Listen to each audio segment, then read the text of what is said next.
ऐसा कर सकोगे? उनका कि अगर 21 साल बचे हैं तो 20 साल भी यदि आप कहें तो मैं आपकी सेवा करने को तैयार हूं। 1 साल मेरे लिए बहुत होगा, मगर दूसरे वर्ष गोविंद पादाचार्य मुझे नहीं मिलेंगे। फिर भगवान शिव की वो आराधना मेरी बेकार जाएगी। फिर जो जीवन में चाहता हूं कि ये सारा रहस्य देखूं, मैं देखूं कि मेरे सामने कोई परास्त हो, कोई विद्वान खड़ा ही नहीं रह सके और शंकराचार्य के सामने आचार्य कहलाए। कोई विद्वान चाहे काशी में, चाहे वाराणसी में, और चाहे भोज में, चाहे उज्जैन में रहे, उनके सामने कोई टिक नहीं पाया, इसलिए वो आचार्य कहलाए। मणिन्द्र मिश्र को भी उनके सामने पददलित होना पड़ा, चरण झुकने पड़े, उनको हाथ जोड़ना पड़ा, जो कि उस समय का संसार का सबसे श्रेष्ठ विद्वान था। और एक स्थान से कायाकल्प करके और दूसरे स्थान में जा सके। जब मणिन्द्र मिश्र की पत्नी और मणिन्द्र मिश्र का, इन दोनों का और शंकराचार्य का शास्त्रार्थ हुआ, मणिन्द्र मिश्र ने कहा कि मैं तुम्हें बहुत उच्च कोटि का विद्वान नहीं मानता हूं, क्योंकि मैं संसार का सर्वश्रेष्ठ विद्वान हूं। मुझे चारों वेद कंठस्थ हैं, मुझे उपनिषद कंठस्थ हैं, मुझे पुराण कंठस्थ हैं। आप जो भी कहें मुझ से उच्चारण कर सकता हूं मैं, आप मेरे सामने शास्त्रार्थ करेंगे। शंकराचार्य का मैं आया इसीलिए, क्योंकि जो कुछ मैंने प्राप्त किया है उसके बाद मुझे और कुछ जानने की इच्छा है ही नहीं, तो वो प्राप्त कर ही नहीं पाए हैं, इसे मैं तुमसे जीत लूंगा। और उनकी पत्नी को मैं इतनी लंबी चौड़ी विवेचना में नहीं जा रहा हूं, और अपनी पत्नी के शास्त्रार्थ के साथ, उनकी पत्नी भी अपने आप में विदुषी थी, विद्वान थी, मणिन्द्र मिश्र के समान, और एक राजा के शरीर में कायाकल्प करके उस गृहस्थ को भी देखा, गृहस्थ क्या होता है, उस सन्यास जीवन को भी देखा, उस रुद्रलोक को भी देखा, उस ब्रह्मलोक को भी देखा, एक चुंबकीय आकर्षण भी पैदा किया और सारे शरीर को मंत्रमय भी बनाया। और मणिन्द्र मिश्र को उनके सामने शिष्य बनना पड़ा। पूरे आर्यावर्त में, पूरे भारतवर्ष में अकेला ही व्यक्तित्व बना, एक व्यक्तित्व। आज भी हम कहते हैं कि शंकर भाष्य जैसा ग्रंथ बन ही नहीं सकता, अब 1000 साल तक नहीं लिखा जा सकता, शंकर जैसा व्यक्तित्व वापस पैदा नहीं हो सकता। ये क्या चीज है? ये हम तो कब तक घिसे रहेंगे, कब तक घिसे पिटे रहेंगे? कब तक एक साथ पूरे इन सारे ज्ञान और चेतना को एक साथ कैसे देंगे? आपने खुद आज 45 साल की उम्र में, 50 साल की उम्र में आपने पोथियां पढ़ी तो लिखा कि 7 चक्र मूलाधार, सहस्रार, स्वादिष्ठान, राज्य चक्र और सहस्रार चक्र, तो जागृत एक भी हुआ नहीं। और हजारों लोगों ने कुंडली जागरण करने की क्रियाएं शुरू कर दी। मगर क्या गोविंद पादाचार्य गलत थे? क्या शंकर भाष्य गलत है? उन्होंने कहा कि मैं तुम्हें अद्वितीय बनाऊंगा, मैं बताऊंगा कि तुम अपने शरीर को दूसरे शरीर में परिवर्तित कर सको, मैं तुम्हें बताऊंगा किसी भी व्यक्ति को, रोगी को बिल्कुल वापस जीवन दे सको, मैं तुम्हें बता सकता हूं कि पूर्ण संजीवनी कैसे कहते हैं, मैं संजीवनी विद्या तुम्हें सिखाऊंगा।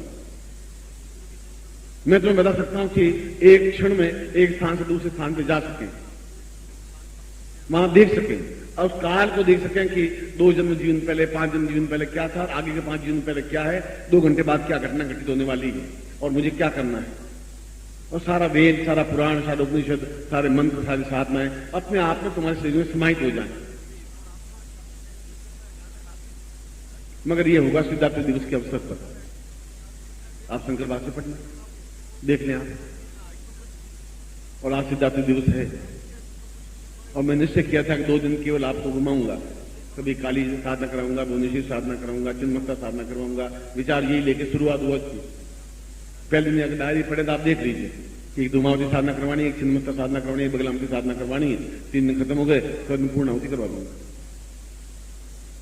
मैं फिर सिद्धार्थ दिवस जब सुबह सुबह याद आया, अभी जब संन्यास शिष्यों के पास में गया जानस्थ में, उन्होंने कहा कि हमें तो केवल 108 कुंडली जागरण की दीक्षा दीजिए, इसके अलावा हमें कुछ चाहिए ही नहीं आज, क्योंकि आज का दिन अपने आप में वापस जीवन में आ ही नहीं सकता, संभव ही नहीं है। और यदि वही हम प्राप्त नहीं कर पाए तो फिर हम 20 साल से 30 साल से केवल आपके नाम के अलावा कोई स्मरण ही नहीं कर रहे हैं, कोई साधना नहीं कर रहे हैं। इसीलिए मुझे क्लिक हुई वो बात, घटना घटी कि अगर उनको मैं दे सकता हूं ये साधना, मैं कहा मैं घंटे बर्बाद देता हूं, तो फिर मैं गृहस्थ शिष्यों में क्या कमी है उनको क्यों नहीं दूं? आप में क्या कमी है, उनमें क्या विशेषता है?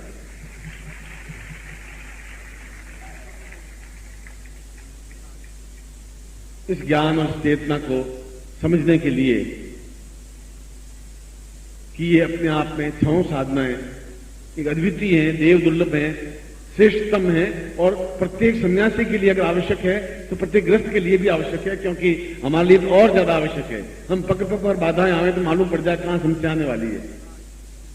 हम पल पल जो हमारे सामने मरते जा रहे हैं, माँ बाप भाई बहन समझदार, हम उनको संजीवनी विद्या दे सकें। रोज आरती जाती है, हम कुछ नहीं कर पाते। हम जानना चाहते हैं भगवान शिव का साक्षात स्वरूप क्या है, हम देख नहीं पाते कि नमः शिवाय मंत्र जाप कर सकते हैं, मगर क्या हम अपनी आंखों से कैलाश पर्वत को देख सकते हैं? क्या ब्रह्म लोक को देख सकते हैं? क्या इंद्र लोक को देख सकते हैं? क्या उन अप्सराओं को देख सकते हैं? क्या उन सिद्धाश्रम का क्या जीवन जागर चैतन्यता देख सकते हैं?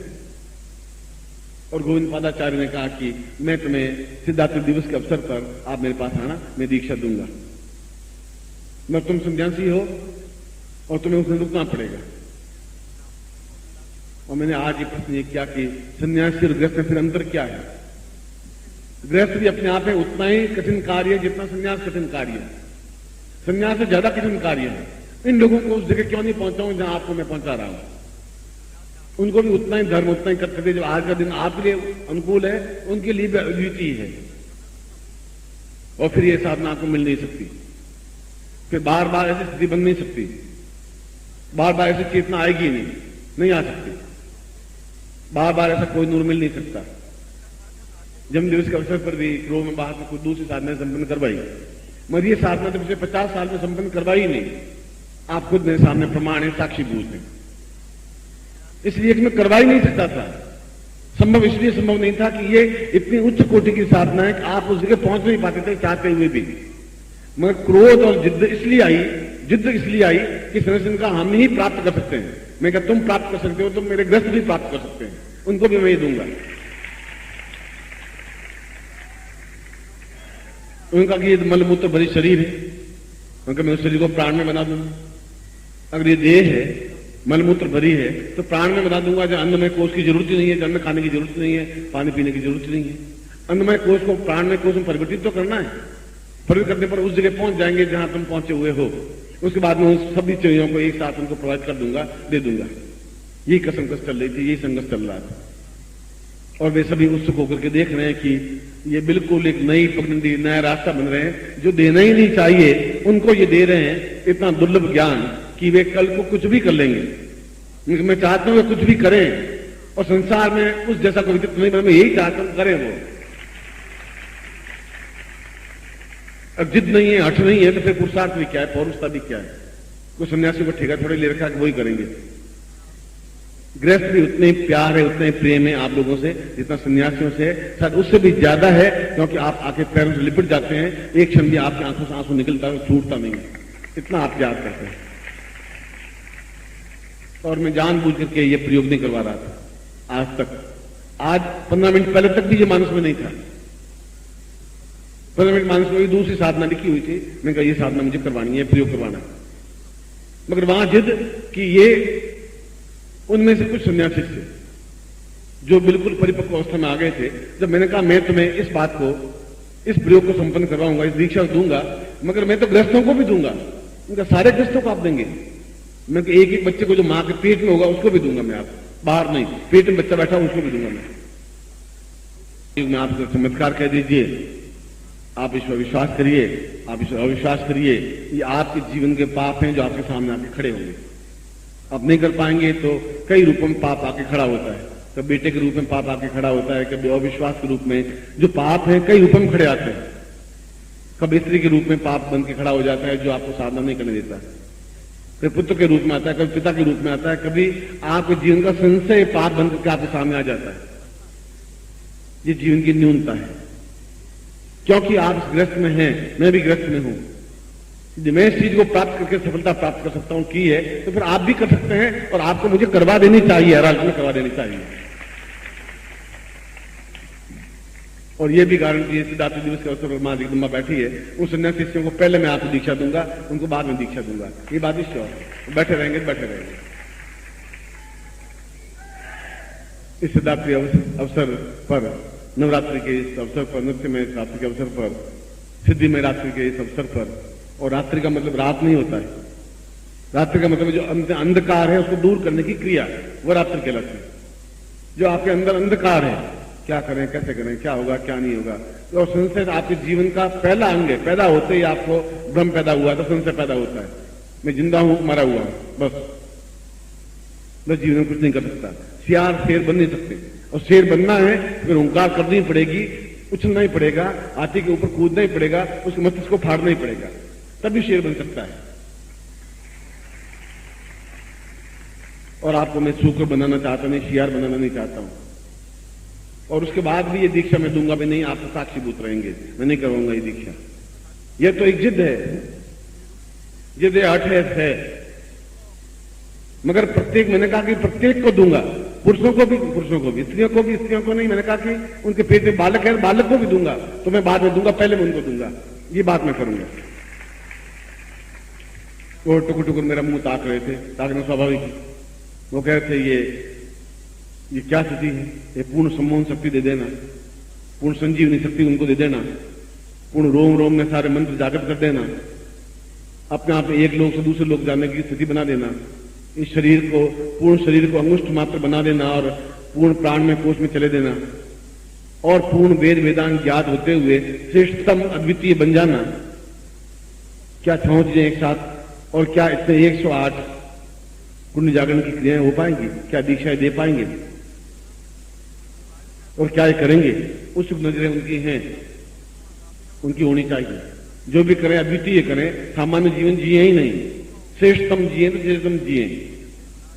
और मैं इसलिए 5-15 मिनट रुका था, 20 मिनट, कि मैं उनको सांत्वना दे दूं, और सामने दूर बात दूसरी खड़ी होगी, और जिद के मारे छोड़ करके आकर मैं पहले मैं उनको दीक्षा दूंगा, मैं बाद में दीक्षा दूंगा, समय मिलेगा तो दीक्षा दूंगा, तुम साधना करते रहो, अपने मन जाप करते रहो। आप उदाहरण है, 20 साल में आप उदाहरण दीजिए, आपने कई लोग 20 साल से आ रहे हैं, 81 से आ रहे हैं, आपने बताया कब मैंने दीक्षा आपको दी, कब मैंने बताया कि 108 तक तो जागृत है, 108 तक पुण्य जागृत होते हैं, किसने बताया आपको? तो मैं कहूंगा आप पीछे पड़ जाएंगे मेरे, और आप उस जगह पहुंच नहीं पाएंगे, तो फिर मैं उनको उन जगह खड़ा ही क्यों करूं? मगर किसी जिद हो जाती है कि या तो तू लड़ या मैं लड़ूं, या तू हारेगा मैं हारूंगा, दोनों में से कोई हारे, तुम्हारा गुरु हारेगा नहीं, ये बात गारंटी है, हार नहीं सकता। और मैं आपको ये दीक्षा केवल आधे घंटे बाद दूंगा, समस्त 108 पुण्य जागरण दीक्षा, उसके 6 अंग जो मैंने आपको बताए हैं, ये इस नवरात्रि का समापन है। उसके बाद मुझे कोई दीक्षा देने की आवश्यकता शायद कम रहेगी, देख लूंगा। मगर आपके पूरे इस जीवन का, इस नवरात्रि का नहीं, इस आज के दिवस का नहीं, पूरे जीवन का सन्यासियों, योगियों, और चाहे हिमालय में बैठे हुए, सिद्धार्थ में बैठे हुए योगियों के लिए भी ये चीज प्राप्त नहीं हो सकती, संभव नहीं है। जहां प्रत्येक रोम का बाल थोड़े मंत्र निकले, ऐसा पॉसिबल नहीं हो, संभव नहीं है। और नहीं है तो फिर मैं संभव करके दिखाऊंगा। जो संभव नहीं है वही तो करके दिखाना है, वही तो चीज कर दिखाना है। वो कह रहे हैं ग्रस्त तो बिल्कुल मलमूत्र भरे हैं, मलमूत्र भरे हैं, तो देह से प्राण में कर देंगे, फिर मलमूत्र भरे कर रहेंगे कहां? न पीने को पानी की जरूरत है, न खाने की जरूरत है, प्राण में कोष में चले जाएंगे, फिर तुम क्या करो? खैर, ये पूरा जीवन एक जिद पे जिंदा रहा, एक संघर्ष पे जिंदा रहा है, एक निश्चय पे जिंदा रहा है।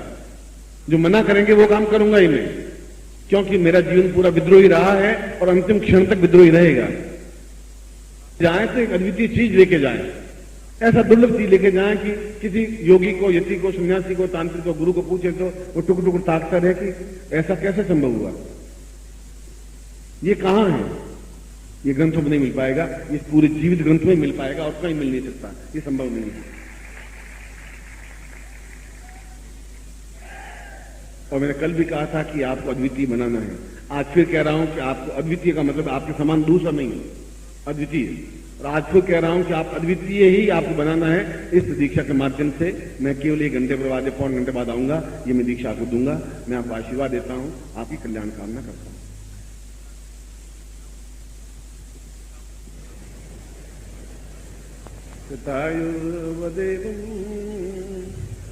दीक्षा स्वरूपम भवतां प्रियेदं वेद्यं सदेहम् गुरोर्वतां पूर्णमदैव तुल्यम् श्रद्धा सतां ज्ञानवदैः तुल्यम् मैं उसी गोविंद पादाचार्य के श्लोक को आपके सामने रखा हूं कि शिष्य तभी सफलता और पात्रता प्राप्त कर सकता है जब उसमें पूर्ण श्रद्धा हो, जब उसमें पूर्ण समर्पण हो, जब अपने आप में पूर्ण रूप से गुरु में विसर्जित कर दे, अपना कोई भी व्यक्तित्व रखे नहीं और निरंतर गुरु की सेवा में रहे। ऐसा होने पर ही सफलता प्राप्त होती है, क्योंकि फिर उसके जीवन में और कोई स्थान नहीं होता है और सारे जीवन के कार्य केवल इसी श्रद्धा, विश्वास, समर्पण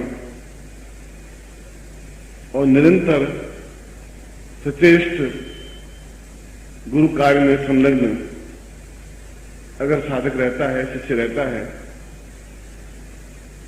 तो उसकी सफलता में कोई संदिग्धता नहीं रहती, कमी नहीं रहती, कोई न्यूनता नहीं रहती। इसलिए शिष्यता भी वैसी होनी चाहिए, गुरुत्व भी वैसा होना चाहिए। गुरु भी उसको अपने जीवन में अपनाए, उसको ज्ञान दे, चेतना दे, उसको जहां बाधाएं अड़चने आवे, कठिनाइयां आवे, दूर करे और उसके बाद जब देखे कि वो वास्तव में योग्य है, दीक्षा देने से पहले भी, दीक्षा देने के बाद भी, क्योंकि शिष्य और गुरु एक ही शब्द है, दो अलग अलग शब्द नहीं है। न इसमें भेद किया जा सकता है। यह गुरु स शिव प्रोक्त, यह शिव स गुरु स्मृतः, तस्या भेदेन भावेन स याति नरकांगति। ऐसा व्यक्ति सफलता नहीं प्राप्त कर सकता जो अपनी पूर्ण श्रद्धा को खोले। जहां श्रद्धा चूकी, वहां अपना सारा ज्ञान चूका, वहां दीक्षा चूके। जहां समर्पण चूक गया, फिर दीक्षा का कोई प्रभाव रहेगा ही नहीं। जहां अपने आप को पूर्ण समर्पित होने की क्रिया चूक गया, जहां पर विश्वास चूक गया, जहां पर न्यूनता आ गई, वहां आपको दिया हुआ सारा ज्ञान अपने आप में विस्मृत हो जाता है, समाप्त हो जाता है, उसका कोई लाभ नहीं रह पाता। इसलिए कहा है कि गुरु के बारे में भी कठोर नियम बनाए गए हैं कि वो अपना ज्ञान पूरी तरह से दे। वहां शिष्य के लिए भी नियम बनाए गए हैं कि वह पूर्ण श्रद्धा और सम्मान, समर्पण और श्रेष्ठता के साथ में निरंतर जीवन पर्यंत उसके मन में एक ही चिंतन, एक ही ध्यान और एक ही कार्य, जिसे गुरु कार्य कहते हैं, उसी में रत रहने पर, उसी में संलग्न रहने पर, उसी क्रिया को करने पर उसे पूर्ण सफलता का आभास होता है, पूर्ण सफलता मिल पाती है।